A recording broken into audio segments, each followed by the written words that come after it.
भारत की लोकतांत्रिक यात्रा में 20 सितंबर 2023 की तारीख स्वर्णिम अक्षरों में दर्ज हो चुकी है, क्योंकि यही वो दिन था जब 76 वर्षों के लंबे इंतजार के बाद भारत की आधी आबादी को नारी शक्ति वंदन अधिनियम के जरिए अपना असली राजनीतिक हक मिला।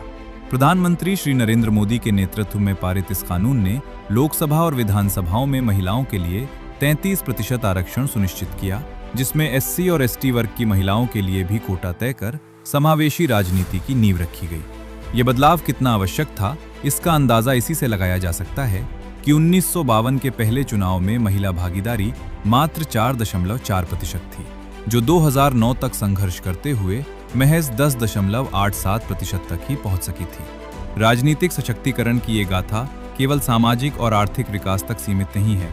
महिलाओं के सामाजिक और आर्थिक विकास से शुरू हुआ ये सफर आज राजनीतिक विकास तक पहुंच चुका है। भारत की विकास यात्रा आज उस मोड़ पर खड़ी है जहां नारी अब केवल विकास की लाभार्थी नहीं, बल्कि राष्ट्र निर्माण की सारथी बन चुकी है। इस परिवर्तन की नींव सामाजिक स्तर पर तब रखी गई जब स्वच्छ भारत मिशन के तहत 12 करोड़ से ज्यादा इज्जत घरों का निर्माण कर महिलाओं को रोजमर्रा के अपमान से मुक्ति दिलाई गई और उज्ज्वला योजना के 10 करोड़ से अधिक मुफ्त एलपीजी कनेक्शनों ने उन्हें चूल्हे के जानलेवा धुएं से बाहर निकाला। सम्मान की इस धारा को संपत्ति के अधिकार से जोड़ते हुए पीएम आवास योजना के अंतर्गत ग्रामीण क्षेत्रों के 70% घरों और शहरी क्षेत्रों के 90 लाख घरों की मालकिन आज महिलाएं बनी हैं। सामाजिक सुरक्षा के इस सुदृढ़ आधार ने महिलाओं के लिए आर्थिक आजादी के नए द्वार खोले हैं। प्रधानमंत्री जन धन योजना के तहत खुले 57 करोड़ खातों में से 32.21 करोड़ खाते महिलाओं के होना इस वित्तीय क्रांति का सबसे बड़ा उदाहरण है। स्वयं सहायता समूहों की 10 करोड़ महिलाओं में से 3.07 करोड़ लखपति दीदी बन चुकी हैं। मगर आर्थिक और सामाजिक रूप से सक्षम होने के बाद अब समय की बड़ी आवश्यकता ये है कि नीतियां बनाने वाले सदन में भी महिलाओं की भागीदारी उतनी ही प्रभावी हो।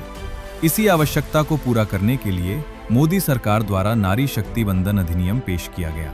जब तक बेटियां राजनीतिक निर्णयों की सूत्रधार नहीं बनेंगी, तब तक विकास की ये गाथा अधूरी रहेगी। ये अधिनियम न केवल महिलाओं को राजनीतिक नेतृत्व का अधिकार देगा, बल्कि उनके शक्ति और संकल्प से नए भारत का भाग्य भी लिखेगा।